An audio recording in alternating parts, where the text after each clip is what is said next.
Yeah, that's it. Olá, essa é mais uma edição do programa Astropapo. Nós estamos aqui com a presença do Dr. Mike Hibbs.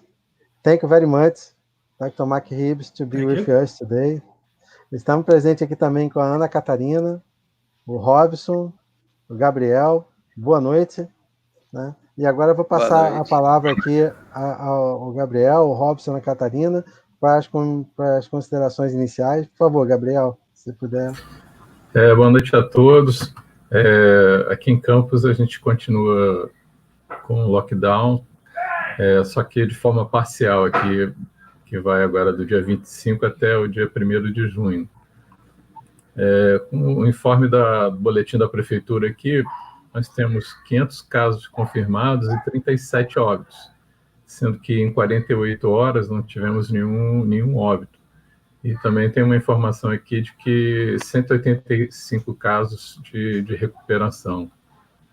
E aí, Robson, passo a palavra aí para você. Olá, boa noite, sejam todos bem-vindos a mais um programa da Astropapo. Manter as medidas preventivas contra o coronavírus, certo? Espero que estejam todos bem, todos seguros em suas casas. E todos vocês, se tiverem dúvidas, perguntas, comentários, podem comentar pelos nossos canais, tanto no YouTube quanto no Facebook. A gente vai responder no final da apresentação do Mike. Gostaria de agradecer ao Mike Hibbs por estar conosco hoje. Thank you, Mike. Passo a palavra para a Ana Catarina. Boa noite. Boa noite. Hoje é uma honra estar aqui traduzindo para o Dr. Hibbs, que é um grande professor, um grande amigo, uma pessoa que tem uma gratidão enorme. E vocês vão aprender muito com ele. Ouçam muito que ele fala, uma pessoa muito sábia. Eu sei por experiência própria. Ele trabalha no Texas, vou falar para a gente um pouco mais sobre a situação, como está por lá. Aqui, como eu estou no Canadá, a situação realmente está melhorando, estão começando a reabrir, as piscinas públicas estão reabrindo, as lojas estão reabrindo aos poucos, academias ainda estão fechadas, alguns locais de contato maior ainda estão fechados.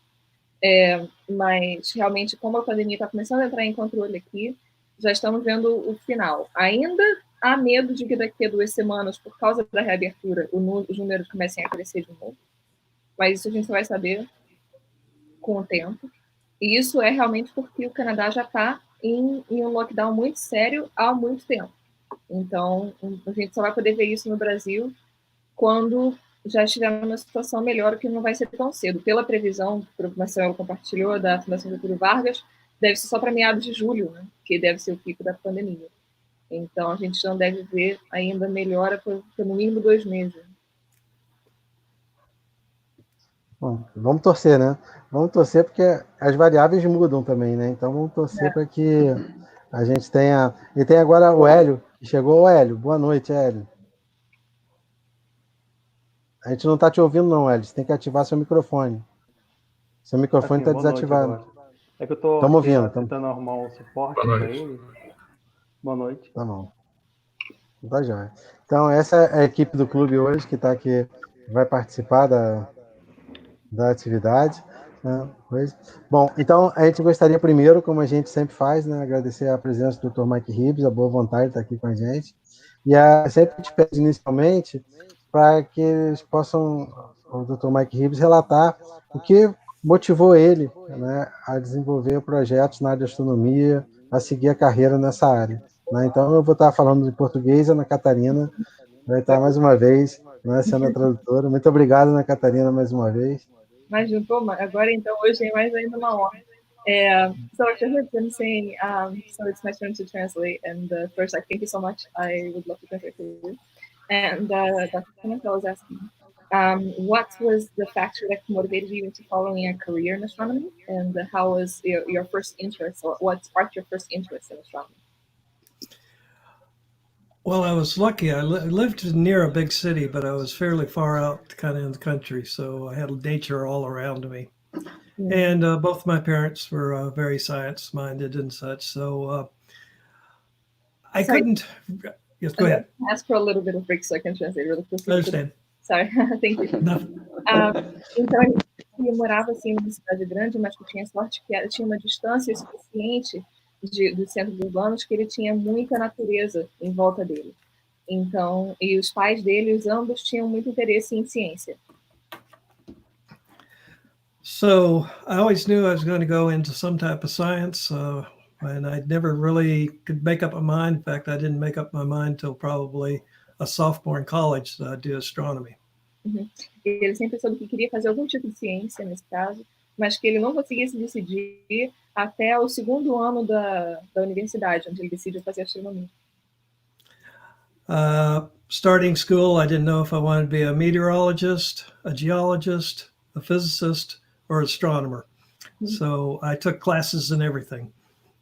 Ele começou na universidade, ele não sabia se queria ser meteorólogo, geólogo, físico ou astrônomo.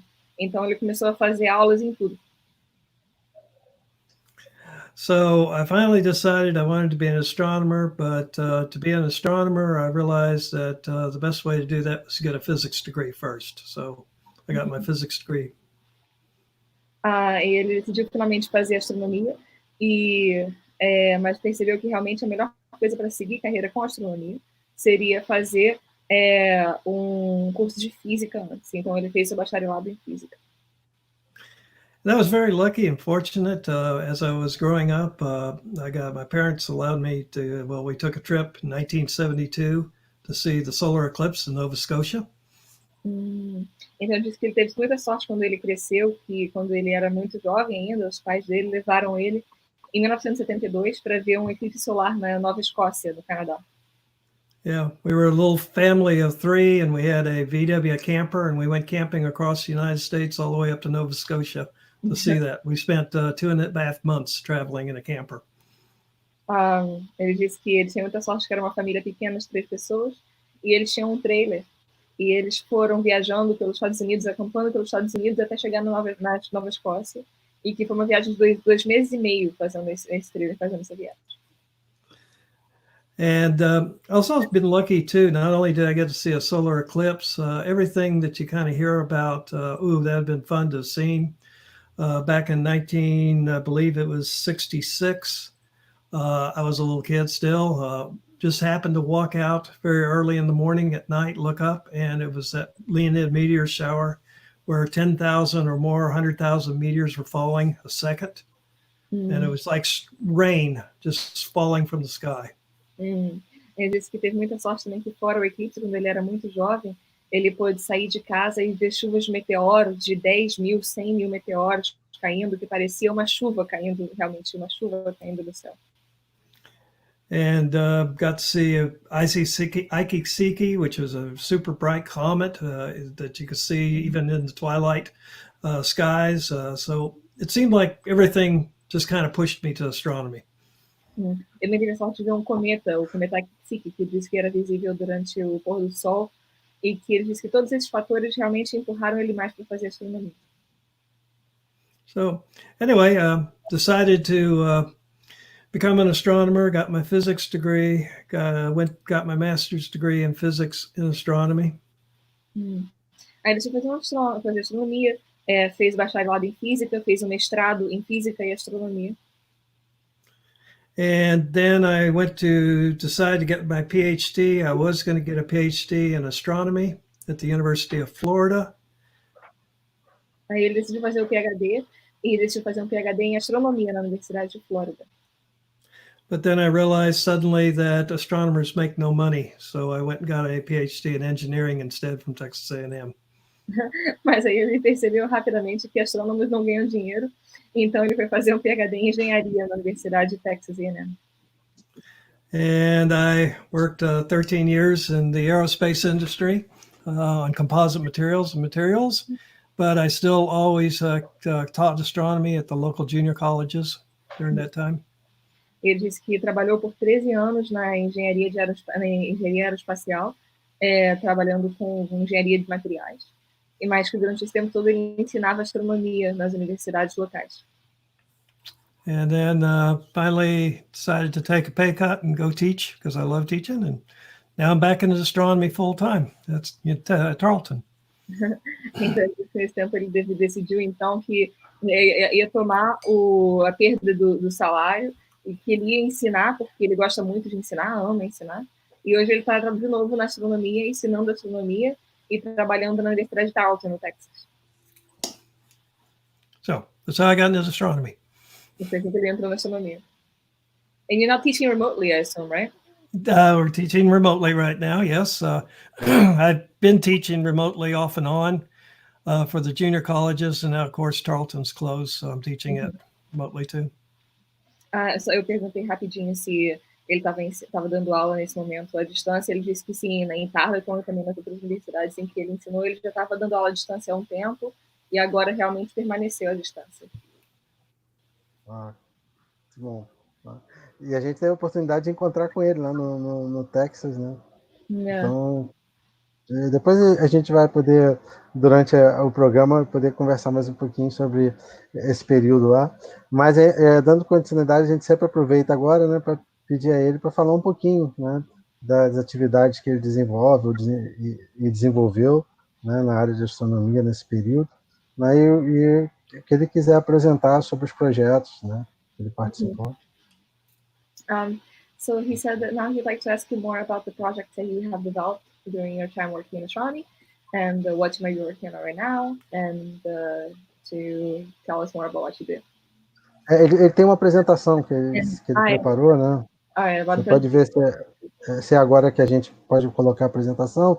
Só avisar o Hélio, o Gabriel, o Hobbs, que agora a gente vai sair da tela, né? Para poder vai ficar na Catarina e o Dr. Mike Hibbs, que ele trouxe uma apresentação, não é isso? Pode só confirmar com ele, Ivana? Yeah, I'm just checking with you if you have the presentation and if you'd like to present it now, and if so, they will leave and I'll translate for you. I am so sorry. Could you repeat that? Yeah, he's saying that he's asking if you have the presentation that you were planning on doing PowerPoint, and if you'd like, you can do that. Tell us more about your projects and your work that you have done recently. And Okay. They will leave the screen, and I'll be here translating for you. Okay. As you get the PowerPoint up, I'll go ahead and give you a little bit of a little idea what I'm doing now. Ele disse que enquanto a gente abre o PowerPoint, ele vai dar para a gente alguma informação sobre o que ele está fazendo agora. So, there we go. Well, the first three slides that you have here, and you could go through those fairly quickly. I put these up here because you see some familiar faces. Então, ele disse que esses primeiros 3 slides aqui, ele vai passar por eles bem rapidamente, e que ele colocou eles aqui porque você vê algumas fotos familiares, alguns rostos familiares. This is where I believe we discovered hot peppers. Sim, esse foi o dia em que a gente descobriu pimentas. A gente estava numa viagem que brasileiro, a gente não gosta muito de pimenta, e os texanos adoram. Desculpa a nota pequena da tradutora que eu estou na foto ali. Que vergonha.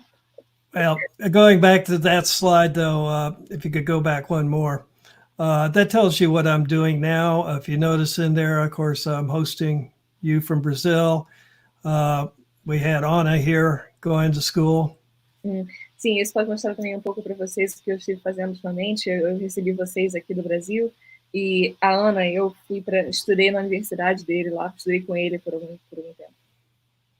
And of course, we were very, very fortunate to get Anna to come here to Tarleton. That was, I think, one of my highlights of my life, to get her to come and visit and come to school. And you'll see one of my other students there, which is Megan Nolan, who has gone off and done very well. So I love teaching. I love spreading science. I love making people excited about the world around them. And so that's what I'm doing. It's funny to translate. Yeah, I think Megan, isn't she also married now anyways? Yes, she is. She is, to a right? rich lawyer. She is doing well in life. And she's a scientist. Wow. Então ele está falando que ele me recebeu lá durante a universidade esse tempo, que foi muito bom a gente trabalhar junto. E me ensinou também que essa menina que está na foto, a Megan Nolan, ela também seguiu em diante na vida, se formou, hoje é cientista, trabalhava brilhantemente lá no observatório, agora está também seguindo a sua vida organizada, já formada. Então, que ele disse que ama muito ensinar e que ele gosta muito de ver os resultados do ensino dele. So what I do in my research basically is more than anything is education. to get undergraduate students the opportunity to use large-scale telescopes and to actually do something meaningful in science. Ele disse que gosta muito nesse trabalho de ensino, de poder colocar os estudantes para poder trabalhar, fazer sua pesquisa e fazer alguma coisa que tenha que seja significativa na ciência, operar os telescópios, fazer alguma coisa significativa em ciência. So that's what makes me happy, is to see people like Anna and Nolan go off and do wonderful things. And astronomy is a good way to get people excited and looking at the world around them and understanding and appreciating nature.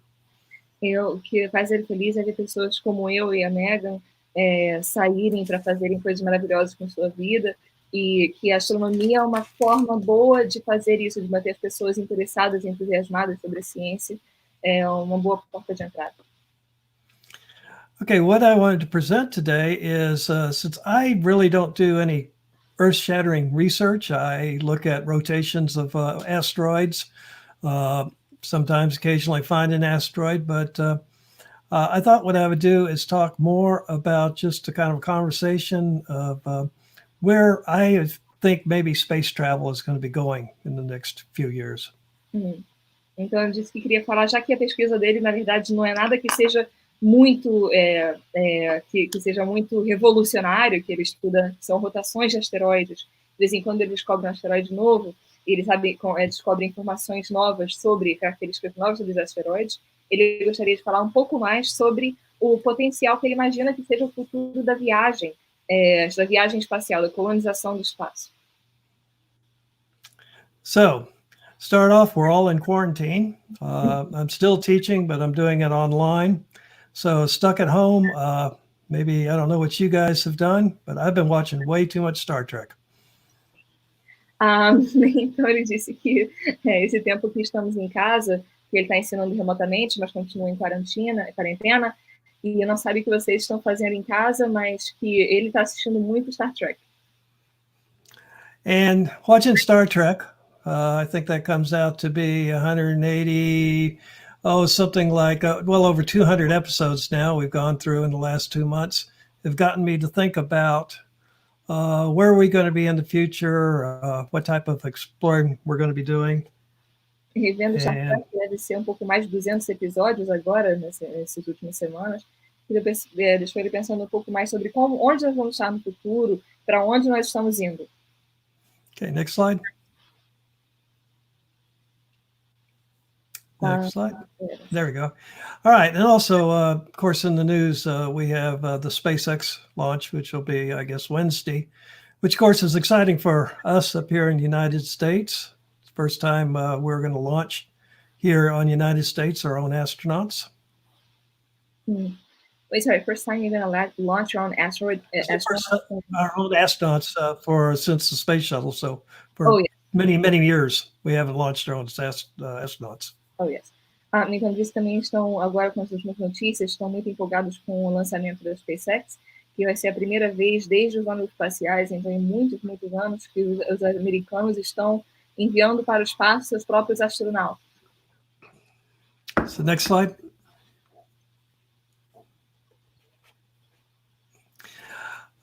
So it got me thinking about where we are in space travel and where we're going to be. And I start off with 1901. So he is asking you if you could move a little bit to the side so you're not under the slides. The other side. Thank you. I'm over here now. Então, disse que nesse momento começar a pensar sobre como vai ser o futuro da organização do espaço, que ele começa pensando no ano 1901.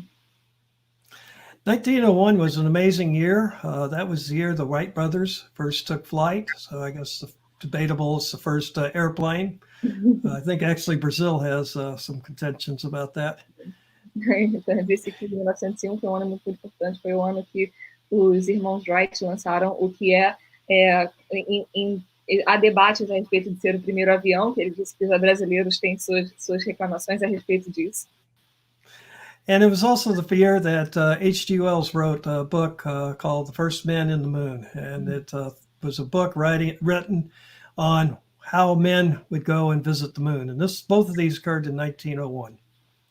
E também foi o ano, 1901, em que H.G. Wells escreveu o livro o primeiro Homem na Lua, em que ele começou a imaginar como seria a chegada do primeiro ser humano na Lua. Next slide.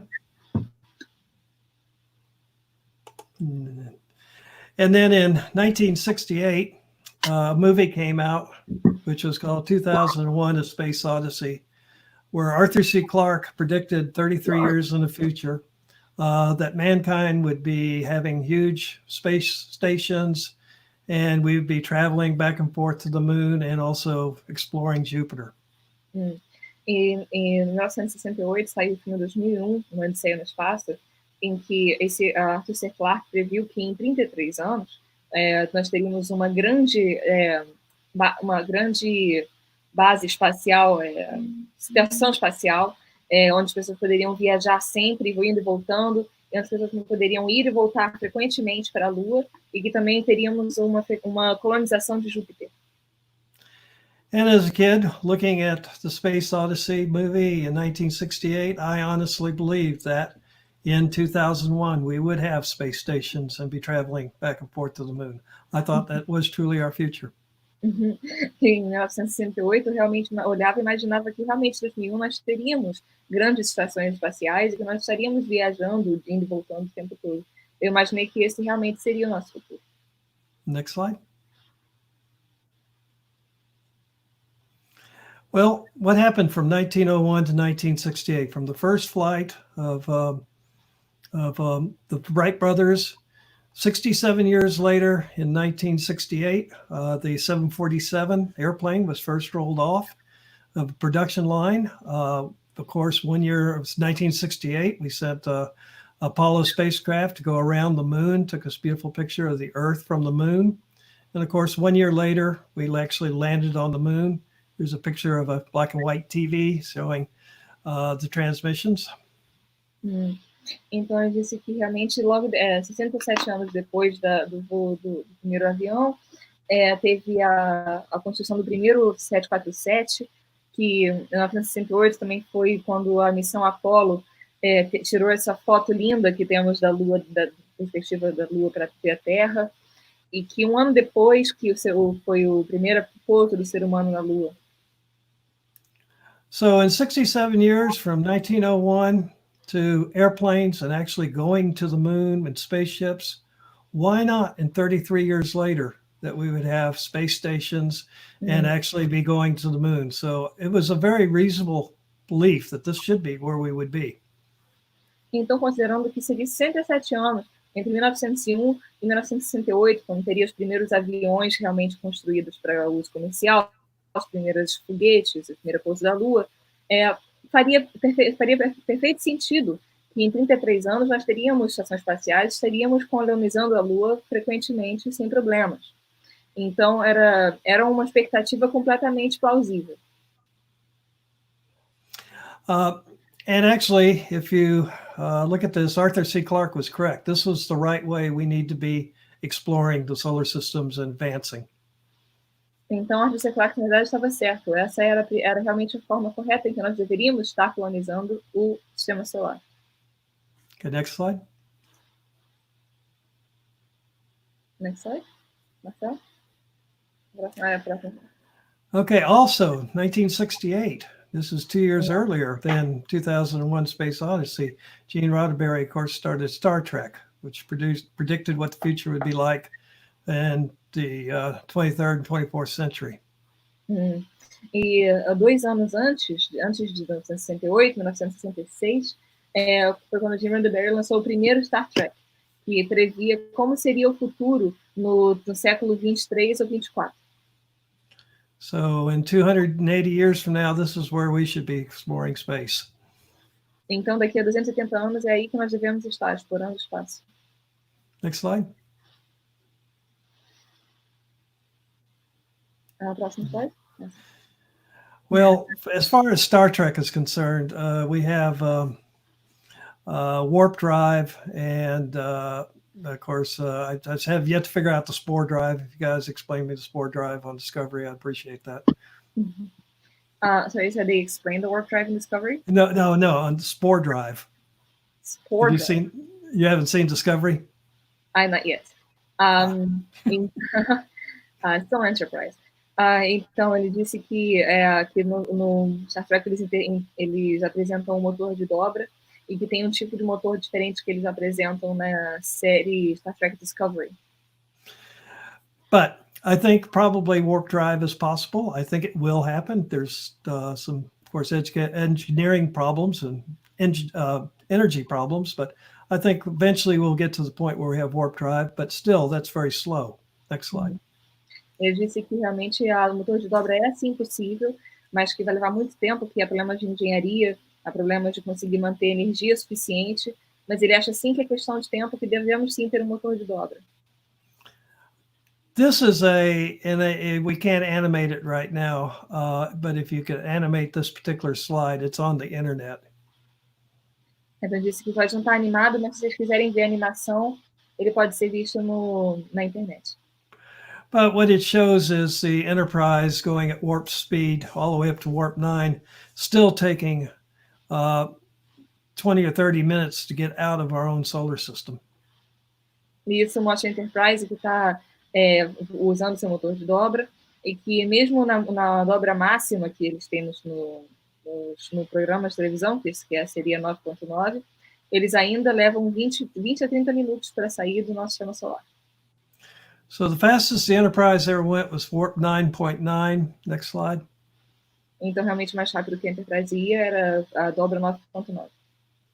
Próximo. Next slide. Yeah.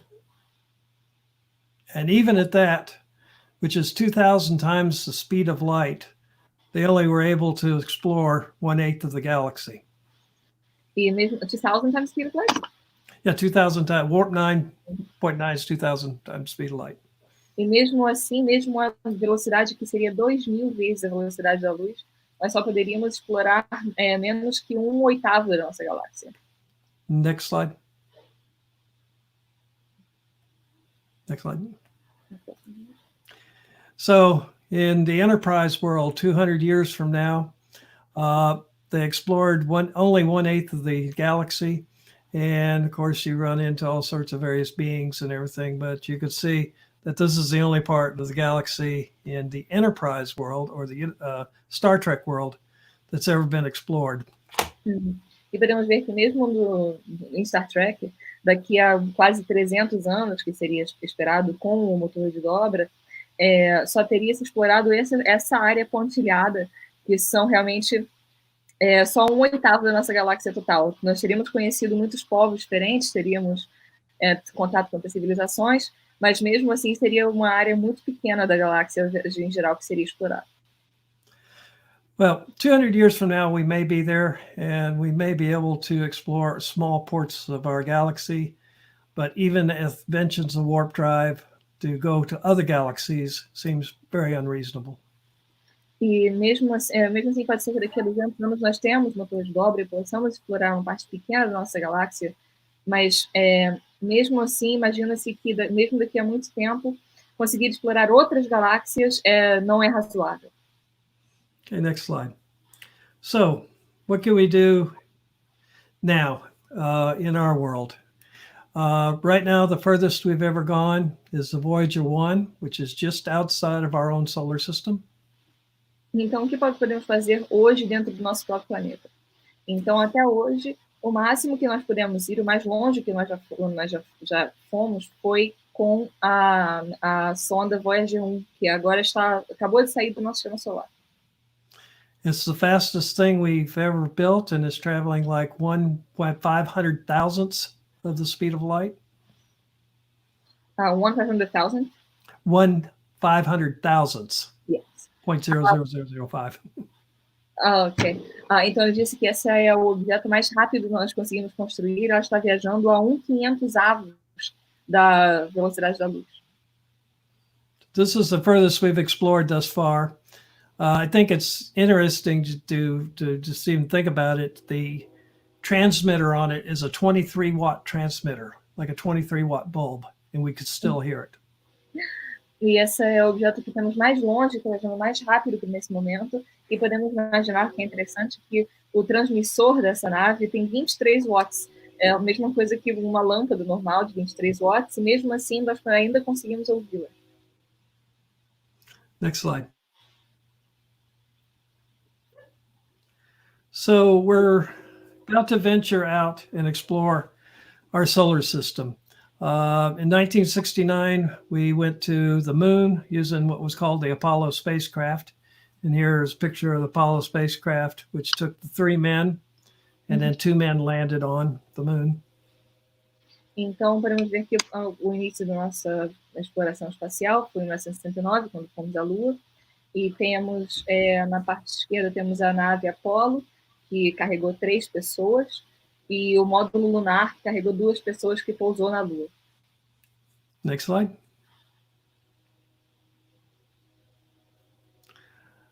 Here, once again, the Apollo spacecraft. This is what took the 3 men to the moon. You can see it's incredibly small, and they spent 5 to 12 days inside this thing, 3 men.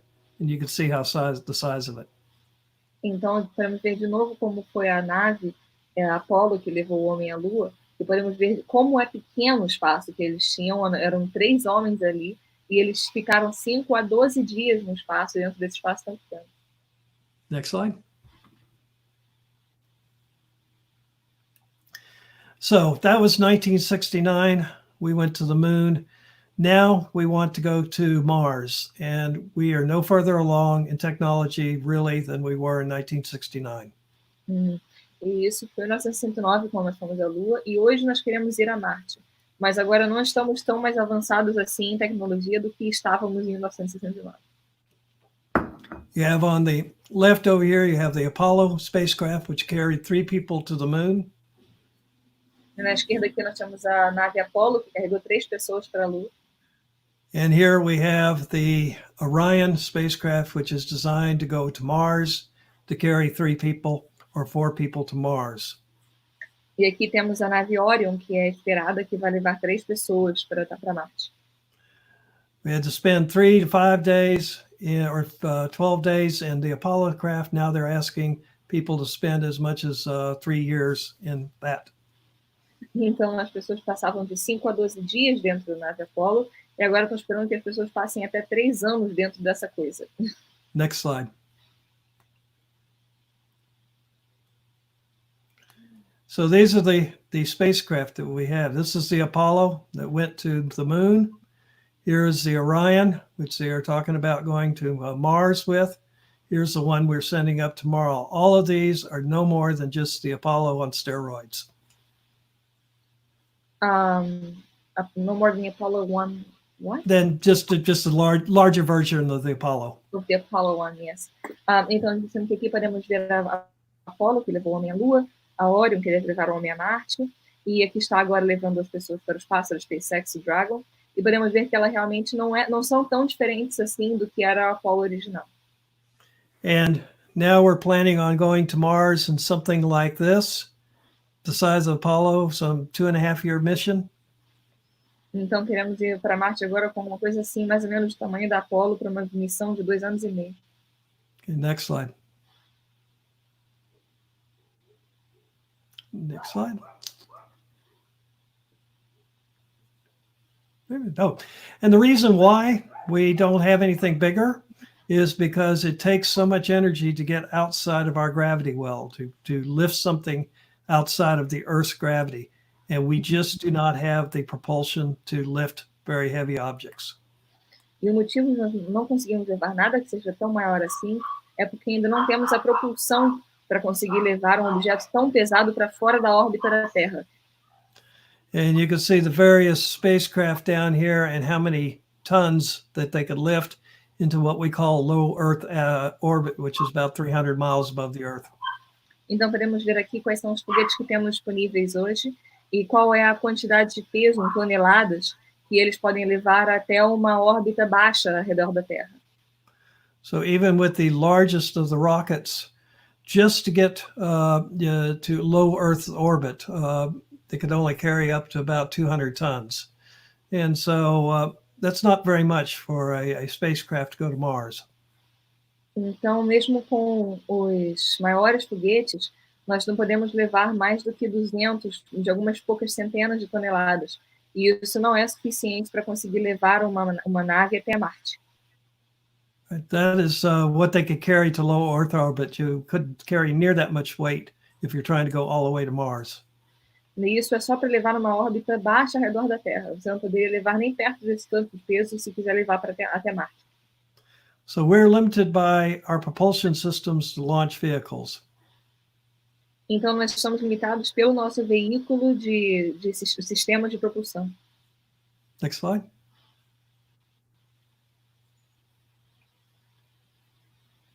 And one of the things that is going to help space exploration is the fact, though, we could launch stuff up cheaper now. E uma coisa que vai ajudar a exploração do espaço é que agora é mais barato de conseguir levar alguma coisa para a órbita.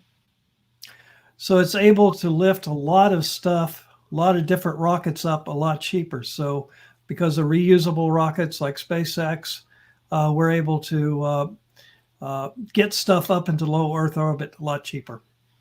Então agora é muito mais barato por causa dos foguetes que são reutilizáveis, como o da SpaceX. Podemos levar alguma coisa para a órbita da Terra de uma forma muito mais barata. So we could lift a lot of small objects. Então podemos com certeza decolar, levar uma quantidade grande de objetos pequenos. Next slide. And so we are stuck right now with, this is our vision of exploring Mars. We have a spacecraft that's a little bit bigger than the Apollo that's supposed to go all the way to Mars and drop people off and bring them back. E o que temos por agora, essa é a nossa visão que temos para poder colonizar a Marte. Temos um sistema que não é tão diferente do que era levado aqui, que era usado na Apollo, e ele deve levar pessoas até a órbita de Marte e depois trazê-las de volta. So we can only put a small spacecraft to go to Mars. Once you get to Mars, of course, Mars is very inhospitable, very toxic soil, obviously no atmosphere, radiation exposure, not a friendly environment to just go and visit and come back. Então, ele disse que realmente esse esforço todo seria para visitar um ambiente que é muito inóspito, que o solo é tóxico, que tem pouquíssima atmosfera, e seria esse esforço todo para ver um ambiente que, na verdade, não tem tanta coisa para oferecer, e depois trazer as pessoas de volta.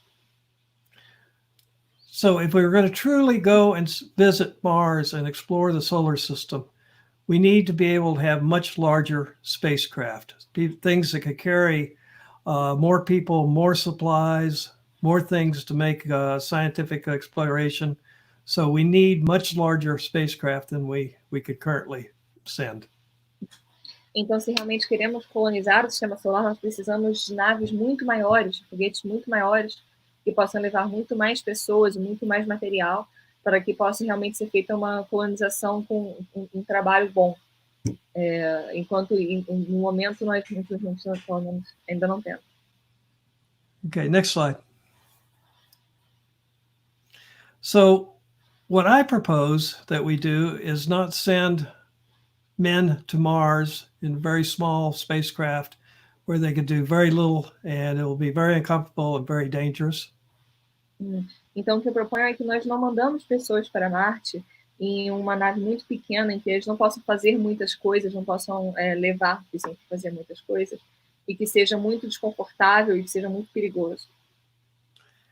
And what keeps us from sending bigger and larger spacecraft is getting out of the gravitational well of the Earth. E o que nos impede de levar alguma coisa maior é a dificuldade de sair do poço gravitacional da Terra. So future spacecraft and exploration needs to be a multi-stage trip. Então, as nossas futuras viagens de colonização devem ser uma viagem de várias etapas, vários estágios. There are places around the Earth and the Moon where the gravitational pull of the Earth and the Moon and Sun kind of cancel each other out. These are perfect parking places to put manufacturing stations. Há lugares ao redor da Terra em que a força gravitacional do Sol, da Terra e da Lua mais ou menos se cancelam. Então, seriam lugares ideais para se fazer base de manufatura, de construção. So as space rockets are cheaper and cheaper, we could lift lots of little stuff to these locations and manufacture actual fabrication for larger spacecraft. Então, enquanto os foguetes que temos hoje em dia, que são menores, ficam mais e mais baratos, nós podemos levar várias peças de tamanho pequeno e construir naves maiores nessas regiões de construção. And at these various locations, we could actually build as large a spacecraft as we need to go and visit the solar system because we're outside or well above the gravitational pull of the Earth. E nessas regiões podemos construir naves que sejam do tamanho necessário que precisamos para explorar qualquer parte do sistema solar, porque não temos a limitação de estar próximos do posto gravitacional da Terra. Next slide.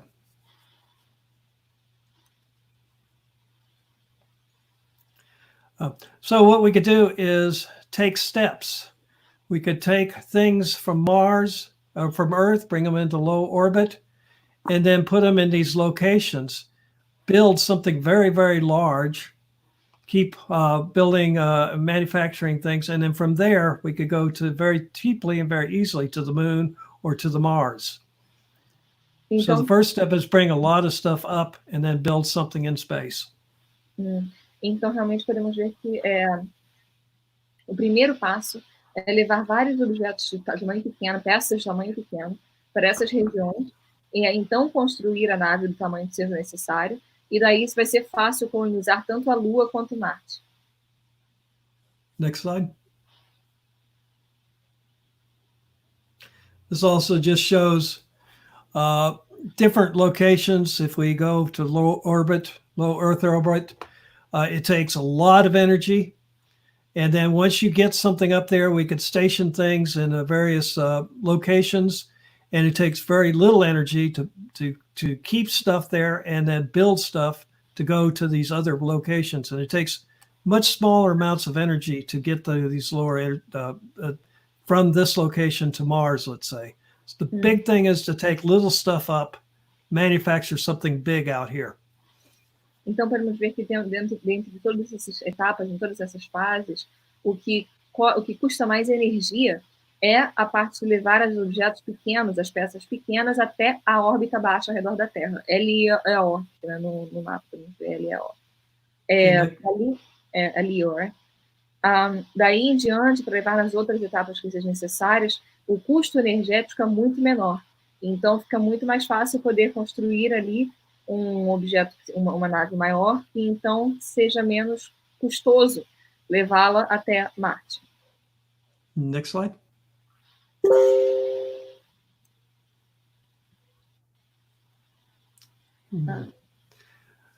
Well, there's also several people that say that there's a huge economy up there.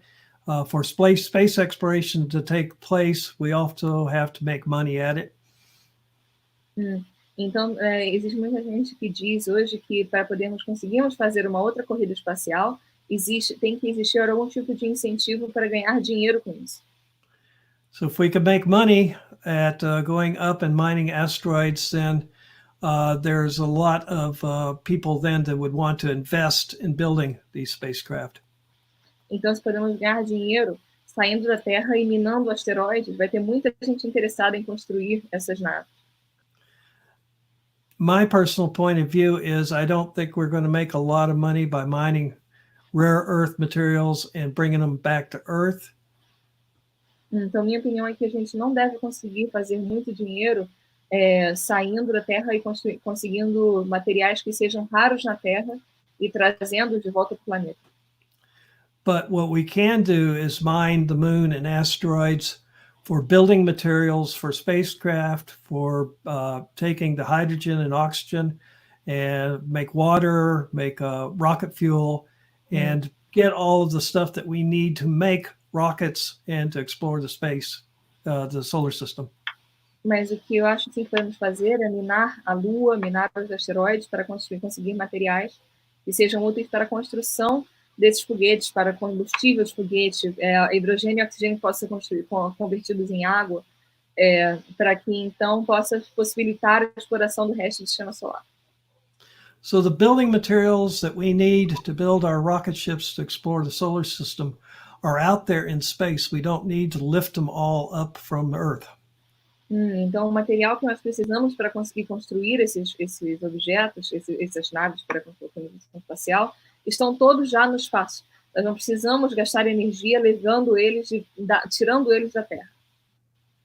Of course, not everything can be done that way, so we'll still have to lift a lot of things from Earth, but not near as much. Então, claro que nem tudo pode ser feito dessa forma, então ainda vamos precisar tirar algumas coisas da Terra, mas não nem perto de tanto da quantidade que seria necessária de outra forma. Next slide. So, mining of asteroids and the moon is, I think, a technology that we could have very soon. Everybody's seen probably the videos of us exploring Bennu right now, the asteroid Bennu. We're about to bring back samples.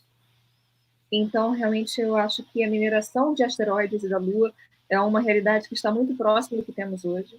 E muita gente deve ter visto o vídeo da coleta de análise, da coleta de amostras para análise do asteroide Bennu, recentemente feito para análise.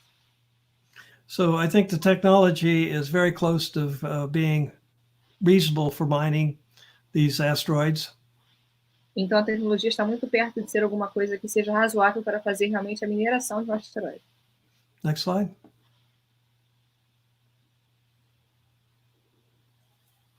Próximo. Okay, as I say, we're right now, we have satellites that are landing and or at least sampling and bringing back materials from asteroids. Então agora nós temos sondas que estão pousando e levando e mostrando algum tipo de material dos asteroides. Next slide. This is another picture of Bennu. É outra foto do asteroide Bennu. Bennu, sorry. Okay, oops. Bennu. Oh, cute. Oh, well.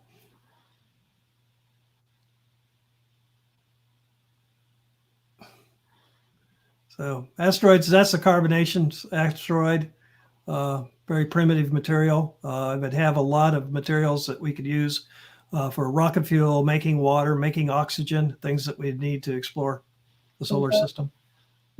Esse material pode realmente parecer muito primitivo, mas pode ser muito útil para fazer realmente combustíveis e oxigênio para poder fazer água para colonizar o sistema solar.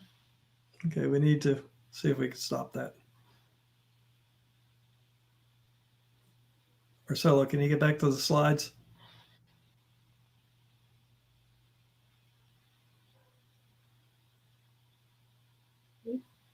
Maybe not. Marcelo, pedir para voltar para os slides?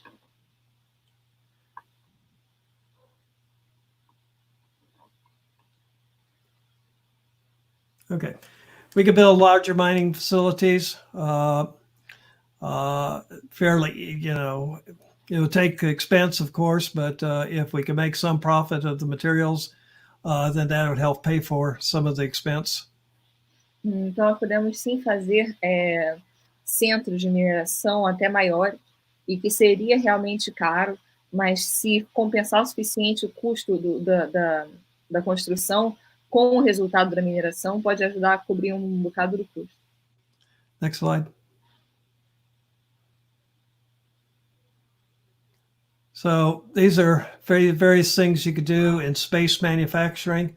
So what I propose is that we spend our money and our time and energy to build manufacturing and living facilities in space to manufacture things. And if you look at this bottom part right here, you can actually use the raw materials from the asteroids to actually construct these space stations and spaceships. Remember, once you're outside of gravity, you can make them out of concrete if you want to. Então, podemos ver aqui algumas opções para construção no espaço, e realmente ele acha que o que é importante nesse momento é investir o nosso tempo e a nossa energia em colonização, em permanência no espaço, e na construção de materiais já no espaço. E é importante pensar que, nesse momento, não tem preocupação se você quiser construir uma nave feita de concreto, se você quiser. E não tem mais o problema de levar. O peso não é mais o fator limitante. Next slide.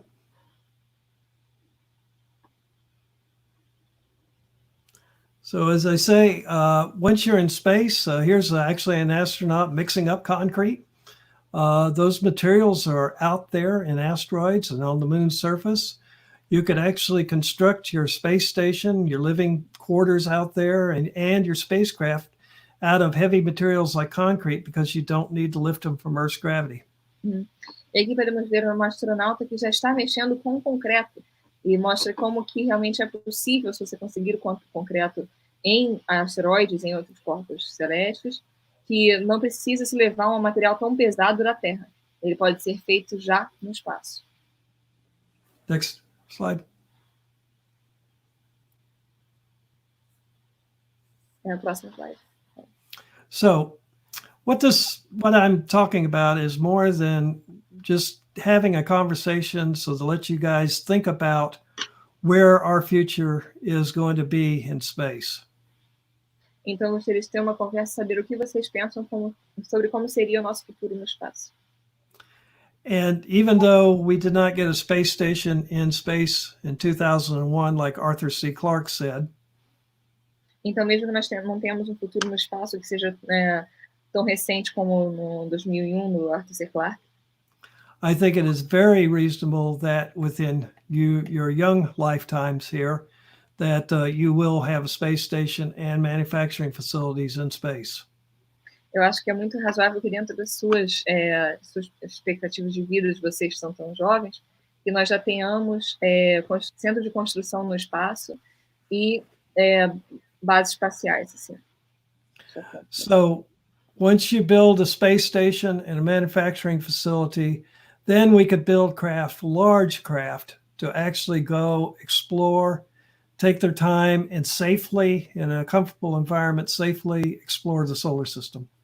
Então, assim que nós temos uma estação espacial assim e centro de construção, nós aí vamos poder realmente construir alguma forma segura e confortável de explorar o resto do sistema solar. Exploration of the solar system is not going to be done by an Apollo-sized spacecraft. A exploração do sistema solar não vai ser feita por uma nave espacial do tamanho da Apollo. So our future lies in building things in space and traveling like what Arthur C. Clarke envisioned. Então, o nosso futuro está em construir as coisas no espaço e viajar de uma forma leve, como o Arthur C. Clarke imaginou. This, I think, you will all do in your lifetime. So I think that's where we need to go. And then we could wait for 200 years for warp drive to get invented. Uhum. E é isso que eu imagino que vocês vão fazer durante a sua expectativa de vida, o seu período de vida. E podemos esperar mais alguns 200 anos para o motor de dobra. So that's what I wanted you to think about. And we've got a spacecraft that we're talking about going to Mars with. I think that's great. But that's not the future of exploration of our solar system. Então é isso que eu queria falar com vocês, que nós temos já uma ideia de uma nave que poderia ir para Marte, mas que ele não acha que é assim que será o futuro da exploração do nosso sistema solar. So one of you guys may be one of the first astrobiologists or whatever stationed on a space station. Então um de vocês pode ser o primeiro astrobiólogo ou que seja dentro de uma estação espacial. So that's my vision of the future. E essa é a minha visão do futuro. I don't know. Yeah, one other one. Slide. Be careful out there. They're everywhere. Ter cuidado que os extraterrestres estão em todos os lugares. All right, that's all I had to say.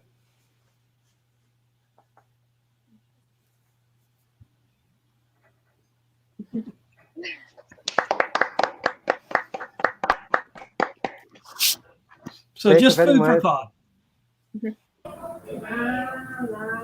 Thank you very much. Thank you very much. That's Any great. questions? Yes? Yes. A gente vai começar aqui primeiro. Já tem perguntas ali no chat, mas eu vou pedir primeiro ao Hélio para fazer as primeiras perguntas, né, porque o Hélio trabalhou com as imagens lá do Observatório de Tarleton, né, obtidas pelo Dr. Mike Hibbs. Né, ele acessou e fez a conclusão de curso dele, trabalhos analisando as imagens desse asteroide. O Hélio, boa noite. Oi, Marcelo. Por favor, você Você tem pode alguma repetir? pergunta? Eu acho que aqui caiu a internet um pouco. Não, se você puder, agora é o momento para fazer algumas perguntas. Se você puder, gostaria de fazer uma pergunta para o Dr. Mike Hibbs? Não, por enquanto não. Pode passar para a próxima. Tá, Gabriel? Eu boa noite. Eu queria pedir a ele para falar um pouquinho sobre o estudo dos asteroides aí que ele tem feito. He'd like to know more about your asteroid research that you've done involved. My asteroid research? Yeah.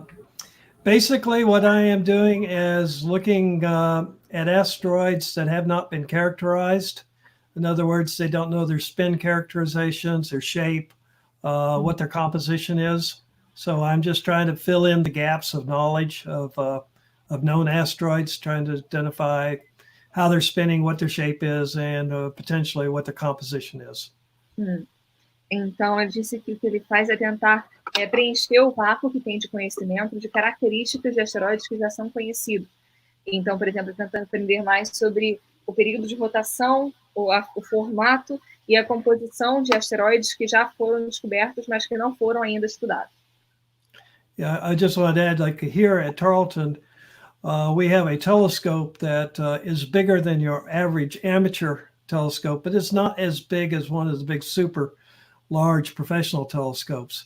It's big enough to see fairly faint asteroids, so we're able to fill in that information where NASA and the very large telescopes don't have time to actually spend taking data on asteroids. Uhum. Então, nós temos aqui um asteroide que realmente é muito maior do que um asteroide normal amador, mas que ainda não tem um tamanho tanto quanto os asteroides de grande magnitude, como são usados pelas agências espaciais pela NASA e tal, e que ele usa, então, esse asteroide, esse telescópio para conseguir ver os asteroides que são um pouco brilho menos intenso, que são mais difíceis de ver, mas que os telescópios de grande tamanho não tem tempo para procurar. E nós temos aqui dois estudantes, né? Que quando estudantes trabalharam com as imagens do asteroide, né? O Hélio e a Ana Catarina, que trabalhou 1 ano lá no Observatório de Tarleton. Você pode? Yes, he's saying that like we have like 2 students I have worked with doing this from this observatory, that Ellie and myself. You're right. I've worked with your data. Well, we've come a little bit further along in what type of data we collect and what we can find out. So a little bit more sophisticated than what Anna and Helio worked on. Então, diz que já conseguiram melhorar um pouco mais o coleta de dados, a informação, do que foi o que eu trabalhei, e o que o Hélio trabalhou. Can you elaborate a little bit more, like what has changed recently? Well, when you were looking at asteroids, we were basically just finding asteroids, identifying them, and trying to get some basic light curves. We're doing now taking light curves over many periods of time to actually get a good shape model of it. And then we're collecting enough light in the different wavelengths to actually tell whether it's a carbonaceous or silicon-based type asteroid.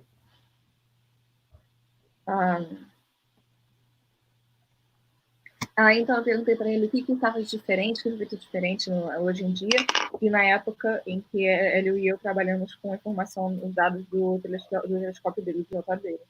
Ele disse que agora estão trabalhando com informação a um período mais estendido de tempo, conseguirem fazer compreender mais sobre o formato, ter mais informação do formato e a rotação dos asteroides, e que agora eles conseguem fazer também coleta de luz em amplitudes diferentes, e que isso pode ajudar a entender se a composição é mais carbonífera, se esse é o termo correto em português, ou mais baseado em sílica, né? Sílica?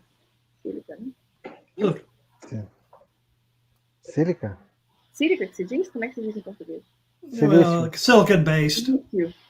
Silicon oxide. Silicon. A palavra em português de vez em quando me some. Agora, o Robson, você quer fazer alguma pergunta, Robson?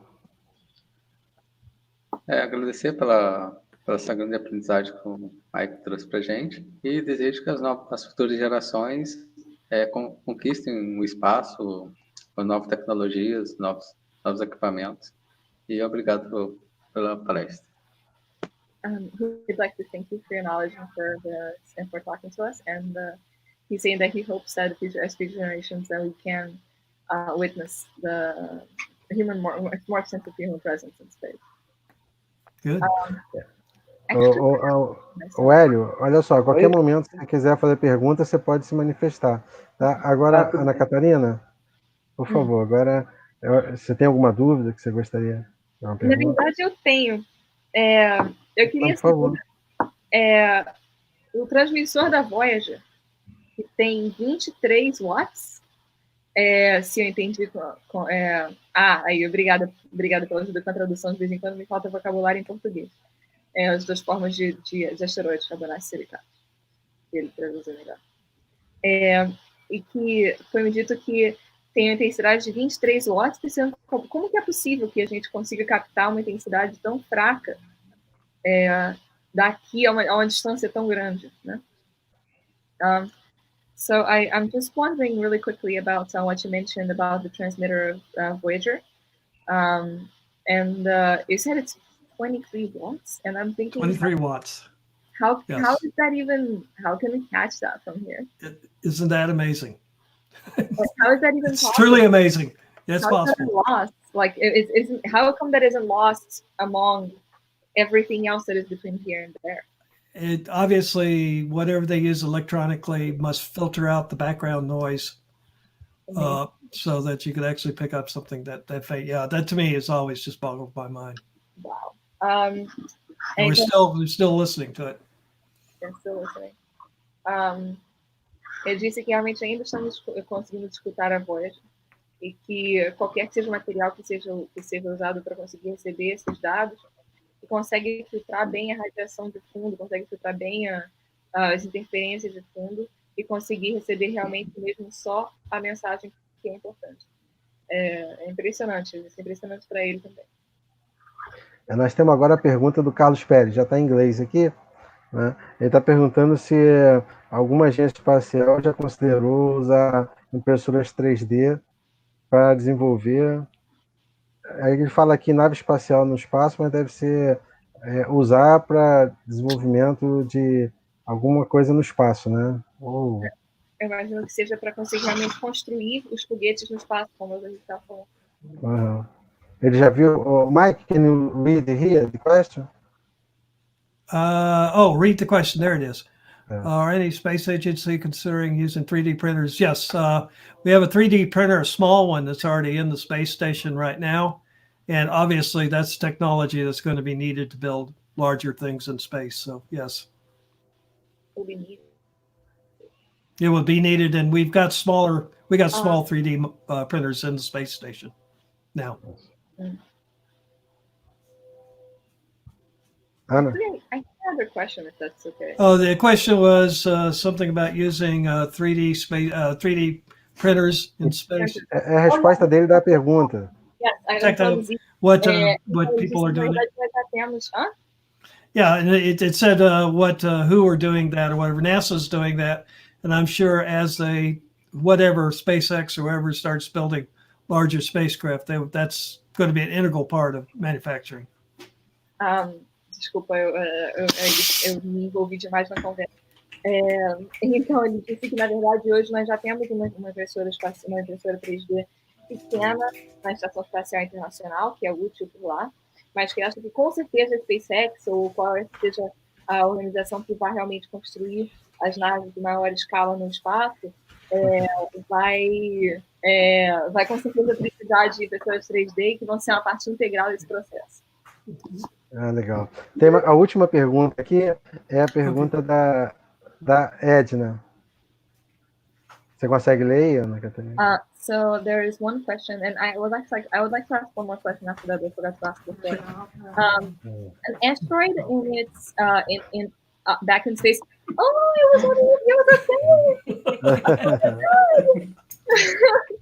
Okay, sorry. damn, he's big too. Okay, Yeah. sorry. An asteroid in its environment in space has a spectrum, but outside of it, it has another one. Does that interfere in the value they read, like in your readings? If the difference in spectrum. A difference in spectrum. What are the two spectrums? The differences are. From what I understand of her question, she's asking about differences in spectrum of an asteroid, if read in space or if read within an atmosphere. If that's what I understand. Okay. The asteroid, of course, is just reflecting light from the sun, and whatever properties and materials the asteroid has is going to reflect certain different wavelengths more than other wavelengths. Então disse que o asteroide ele só realmente reflete a luz no espaço. Então essa luz pode ser refletida mais em algumas amplitudes e menos em outras. And we look at those wavelengths. Those wavelengths do have to go. The light does have to pass through our own atmosphere, which of course will also absorb some wavelengths. But we take that out. We know what the atmosphere does. Então, you take out what the atmosphere does? We take out for the atmosphere. Então, ele disse que realmente essa luz, quando passa pela atmosfera, pouco é perdido e que eles compensam, eles levam em consideração, eles compensam por essa alteração na atmosfera. How we know what these asteroids are made out of is we look at light bouncing off of meteors that have hit the Earth, and that we actually have samples of in our laboratories. We bounce light off of that, see what reflects from those rocks, meteors, and we know what those meteors are made out of, and we compare that reflected light to what the asteroids are reflecting. Então, a forma que eles conseguem fazer essa comparação é que eles veem a luz que é refletida por meteoros que eventualmente atingem a Terra, e depois vem a composição desses meteoros. Então, eles comparam essa luz dos meteoros com a luz que é vista dos asteroides que estão no espaço. Ótimo. Ótimo. Então, você queria fazer uma pergunta ainda, né? First time I got to miss Jackie, so good to see you. You missed Jackie. Oh my God, it's a good point. Oh, Marty. Anyways, he's old. He's big, yeah. He's old. I was wondering if he was still alive. Yeah, he's still alive, barely. Barely. Also, I was wondering, in your opinion, after Mars, what do you think should be our next target, our next destination? Traduz antes dele. Não, você traduzir em português antes dele. Antes dele falar, você traduzir em português a pergunta. Sim, obrigada. Eu perguntei para ele qual seria o que ele acha que deveria ser o nosso próximo destino depois de Marte. Okay, I think he said basically after Mars, what should our next destination be? Yes. Once we get large space station manufacturing capabilities and large vehicles, it takes very little more energy to go to Jupiter, Neptune, anywhere. It's about the same amount of energy as it takes to go to Mars. So we can explore anywhere. But I would think that our explorations are probably going to be best like Enceladus and Saturn's moon, Enceladus, and also probably Europa, places where there probably could be life underneath in oceans underneath the surface. Which was the moon you said, Enceladus? Enceladus. Europa. Yeah. Enceladus. And Europa. Então, ele disse que depois de construída uma base de construção fora da Terra, a quantidade de energia que vai ser necessária para chegar em qualquer outra região do Sistema Solar, fora de Marte, vai ser muito pouco mais do que é usado para chegar em Marte. Então, para chegar em Júpiter, Netuno, onde a gente quiser, não vai ser tanta energia mais assim. Então, ele acha que os próximos objetivos devem ser as luas de Saturno, como Europa ou Encélado, Europa em Júpiter. As luas de Júpiter ou de Saturno, Europa, Encélado, em que potencialmente pode ter vida. Ok. Então, Encélado de Saturno. Encélado de Saturno. Mas Europa... Europa de Júpiter. Agora ele está chegando já perto do final do programa. Então, a gente, como sempre faz, né, queria pedir, você podia deixar uma mensagem para as novas gerações, ainda mais nesse período, né, que tem as pessoas muito jovens, estão preocupados com o seu futuro, ainda mais quem vai trabalhar nessa área. Então, você podia deixar uma mensagem agora, uma mensagem final do programa para as novas gerações. So he'd like to ask, as we are getting to near the end of the program, if you'd like to leave a message for the next generations, since everyone's so concerned about the current situation, and what do you have to say to us younglings? Younglings. Well, we're certainly in a situation I don't think anybody could have predicted. And the main thing is, I think everybody just needs to follow science, follow what is right to do, protect yourself, be smart, and we'll just wait this out and we'll get through it.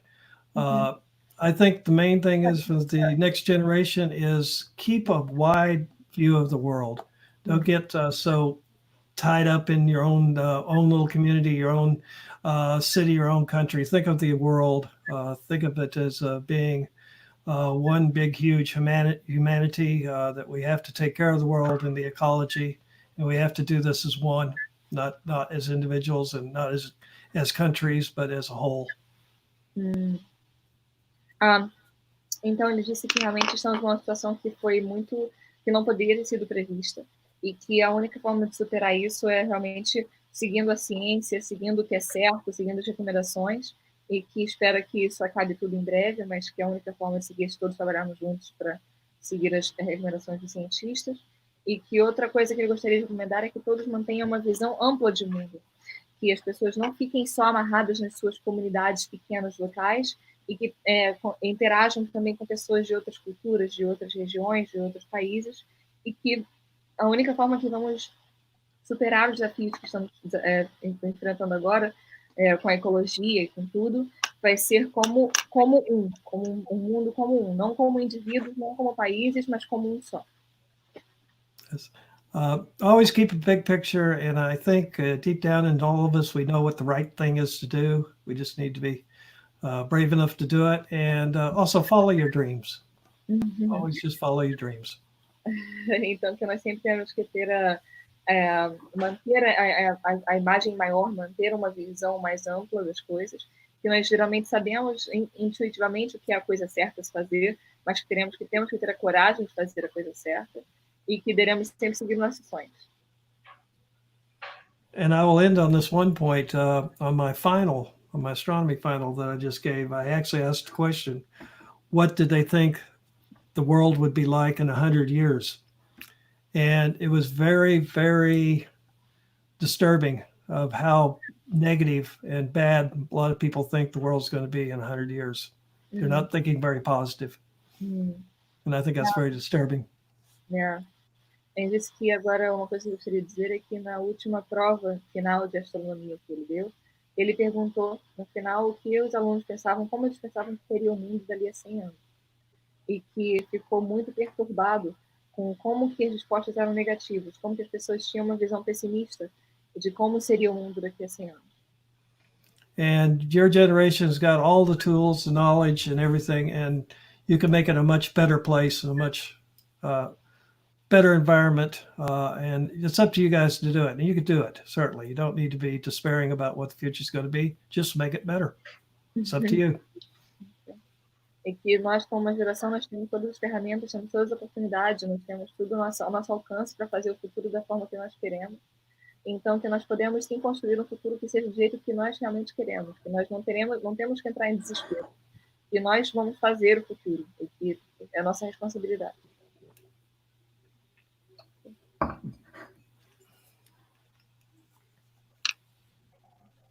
Thank you very much, Mike Hibbs. Thank you very much. That's great. Okay. There you go. I just barely know. And I would like also to congratulate Ana Catarina for the translation. Thank you, Ana Catarina. Muito obrigado, Ana Catarina, pela tradução. Obrigado, Hélio. Obrigado, Gabriel. Obrigado, Robson, pela participação. Thank you very much. And this is how we finish the program. Yes. And you're always welcome in Texas. Always welcome in Texas. Thank you very much. And you always will be welcome here in Brazil. Okay? Okay. Thank you. Good night. Come to Canada. Okay, fine. Canada. Okay. Thank you very much. Bye. Thank you very much for all of you. Good night. Bye.